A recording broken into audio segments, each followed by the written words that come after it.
Here we go!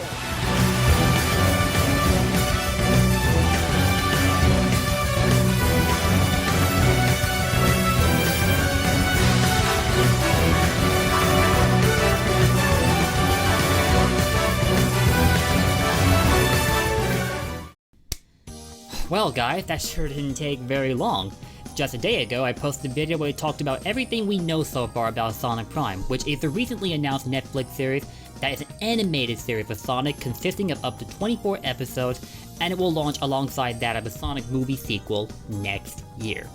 Now today we have a little bit more news related to Sonic Prime, and at the same time we have some other news that is not related to Prime, but is still related to Sonic all the same. So this video will be kind of a cluster as far as news topics are concerned, but I'll do my best to present it in a streamlined format as best I can. Before we do dive into this video, let me first thank everybody who checked out my last video about Sonic Prime and enjoyed it thoroughly. Definitely appreciate your input. If you haven't seen the video yet, I'll make it easier for you and drop it in the description below, as well as in one of the video cards at the upper right, so please make sure that you give that a look before you dive into this video, so that you can make sure that you are completely informed on everything that we know so far. Anyways, let's go ahead and jump right into this next subject about Sonic Prime and the other subjects that are not related to Sonic Prime. Let's do this. So first up, we have this article from sonicparadise.net, which if you did not know, is a Spanish news source for the Sonic community. Many thanks to them for their fantastic work. And what we have here is an article subtitled Sonic Prime, Sonic would meet different versions of himself. This is making my mind spin right now, but before I go off, let's read the article first. So according to the report of a known insider to Sonic Paradise, the news about Sonic Prime does not stop, and in Sonic Paradise, we are always looking for new ways to deliver. Through a post on his Patreon, the well-known insider Daniel Richtman, who is used to reporting film and television leaks, and who recently published that Paramount would be considering making a Robotnik spin-off movie with Jim Carrey, which better happen by the way, confirmed to our media that the series' central story for Netflix would show Sonic traveling through Multiverse, encountering different versions of himself and his friends. Oh man, as I said a bit ago, this is making my mind spin. I should say though, that the last time I made a video where I talked about Sonic Prime, I kind of unintentionally dismissed the concept of a multiverse while trying to ascertain exactly what world the storyline with Sonic Prime would take place in, because as I mentioned before, there are multiple worlds in the gaming aspect of Sonic's universe, such as a world with humans in it and a world with non-humans in it. Sonic Colors was a game that took place in a non-human world, and of course the adventure games took place in the human world, same with Sonic Unleashed. So I kept trying to jump between the two, figuring out which world the Sonic Prime storyline would be set in, while completely neglecting the fact that a multiverse was announced for the series to begin with. So I feel kinda stupid now, but at the same time, I'm glad that I got this opportunity to correct myself pretty quickly, cause you know, the Sonic news has been coming in at an incredibly rapid pace, something that I am grateful for. So now they've further clarified that we are getting a multiverse in which Sonic would meet different versions of himself and his friends. Methinks we're gonna get yet another scenario that was very similar to the one seen in Sonic Generations, where modern Sonic and Tails met their classic selves. Would that not be awesome? But if that does happen, they better let classic Sonic talk, cause in Generations, he couldn't talk, but classic Tails could. What the heck was up with that inconsistency? And while we're on the subject of encountering different versions of Sonic and his friends, oh boy, this could also mean that classic Eggman and modern Eggman could meet up once again. But this does raise the question in what forms, and just how many universes would be involved in this storyline for Sonic Prime. Because I wonder if it'll factor in, like say, the game universes, the universe that was introduced by the Sonic movie just last year, and perhaps the universes where the Archie and IDW comics are set in. Probably not IDW, cause that series was set after Sonic Forces, which obviously takes place in the gaming universe for Sonic. So, gotta discount that. But maybe some reference to the Archie comic would be made as well, although personally, I would not get my hopes up about that happening because it's highly unlikely. If I'm following the media trends correctly, they tend to keep the comic storyline separate from that of the stuff seen on the big screen, like the movies and whatnot. Still though, it'd be awesome, because then you'd be seeing characters like Sally Acorn and the rest of Freedom Fighters involved, in the Sonic storyline, and that would be awesome, but again, don't get your hopes up. So once again, different versions of himself. If this happens, just what design choices would all of these different versions of Sonic follow? And for Tails for that matter, and hopefully Knuckles too. For some reason we only saw modern Knuckles in Generations, but not classic Knuckles. Again, what is up with that? But yeah, let me stop complaining about Generations right now. I'm making it sound like it's a bad game, and it's not. It's a brilliant game. I'm mainly just commenting on the presentation of the story, which honestly wasn't much of one, as it's constructed for the purposes of being a tribute to the history of Sonic. Anyway, back to Sonic Prime. Just what design choices would the different versions of Sonic and company follow? I'm madly curious about that. Seeing as an animated series, one thing we can probably rule out is that they'll defer to the movie design for Sonic, where he has blue fur covering his arm rather than being flesh arms, just like his portrayal in the games, which are the main aspect of Sonic's media. But I wouldn't exactly be opposed to the idea of the movie design returning for Sonic Prime, as I certainly warmed up to it. It certainly wasn't the Sonic I was used to, but it was definitely a good portrayal of the character all the same. And aside from that, classic Sonic and modern Sonic, or better yet, different aspects of modern Sonic meeting up with one another. Like, just picture this: Adventure Sonic meeting up with a boost formula style of Sonic as seen in Sonic Unleashed. Think about that for just a second and figure out the possibilities that could result from that. No, there wasn't endless possibilities pun planned out for this part of the video, so don't get on my case right now. But seriously, Adventure Sonic meeting with Unleashed Sonic. Bruh. I could go on all night about how excited I am just thinking about that, but let's keep this video as condensed as we possibly can. Well guys, it is that time once again. Now that Roger Craig-Smith has left the building, the role of Sonic is up for grabs once again. And apparently, Ryan Drummond's agent has just reached out to SEGA in an effort to negotiate reclaiming that role for the man himself.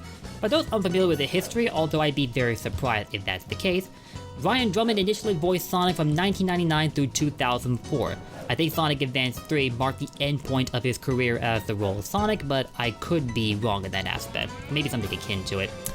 Still, we know for a fact that he first came onto the scene as the voice of Sonic when Sonic Adventure first launched on the Sega Dreamcast, and, unsurprisingly, he considered Sonic Adventure his favorite game, and a sentiment I agree with all too much. So for around like 5 years or so, he voiced Sonic up until Jason Griffith and the rest of the 4Kids cast took over the roles of Sonic and company. And then when they too vacated the building, a similar effort was made by Ryan's agent in an effort to reconnect him with SEGA, but that ultimately failed, and Roger Craig-Smith was given the role instead.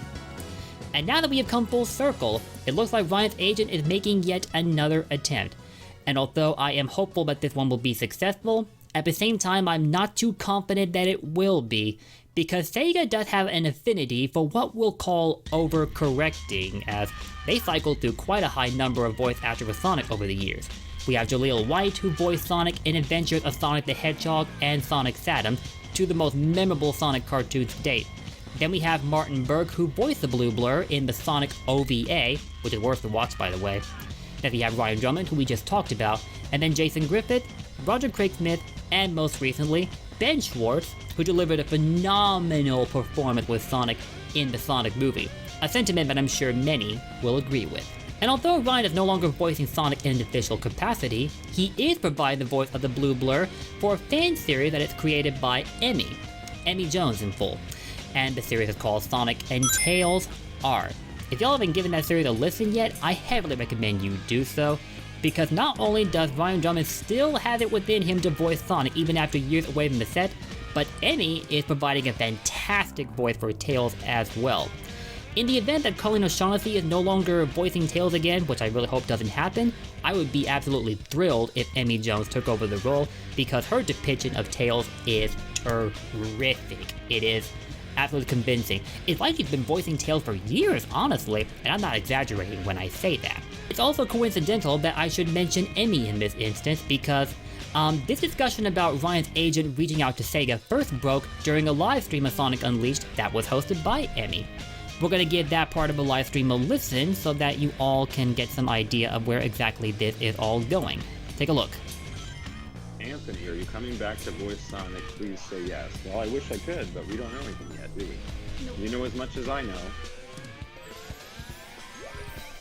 We don't want to get kind of bogged down with this conversation topic, but I will, I don't have any trouble in telling everyone who is here in the chat tonight that my agent did contact SEGA today, so hopefully there will be a conversation.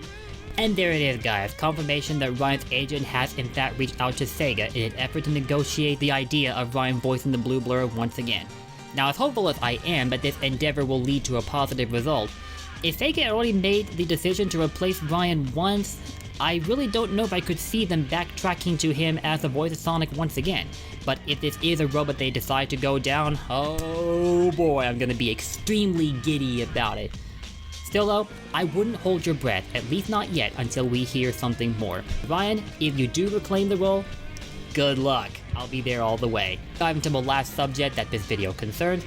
I would like to ask you guys to make sure that you subscribe to Emi on both YouTube and on Twitch, or follow her on Twitch rather, as in addition to Sonic and Tails art, she produces all sorts of fantastic Sonic related content, each of which is worth your attention. So make sure to show her some love, she absolutely deserves it. Finally, for those of you out there that are still kids at heart and happen to like Legos, you're gonna love this. Just today, the Sonic Twitter announced the following. Last year, a fan-made Sonic Mania project reached 10,000 supporters on LEGO Ideas. We're excited to share it will be produced as an official LEGO group set. And then they go on to include a link that all but confirms this news, which is downright awesome, man. Something to note is that I happen to have a 1-year-old niece myself, so as a result I am known as Uncle Sonic in the household. Little fun fact there. And when this news first came out, I was like, this might be something that she would like to have. But she's only 1 year old right now, so she wouldn't know what to do with a Lego to save her life, at least not yet. So we agreed that when she's a little older, we'll get it for her. And I look forward to the day. But anyway, back to the Lego project. What we have here is the page where the fan project itself was in development. You can go to LEGO Ideas to share your fan-made submissions of a LEGO concept based on anything of your choosing, including, obviously, video game franchises, Sonic among them. What we have here is this LEGO project based on Sonic Mania's Green Hill Zone, complete with a deathbed robot, one of the palm trees, the hard-boiled gunner I think it was, a member of the hard-boiled heavies, and finally the legendary loop as seen in Green Hill Zone. Looks beautifully crafted too, just look at that. You even have Sonic as he appears in the game called LEGO Dimensions.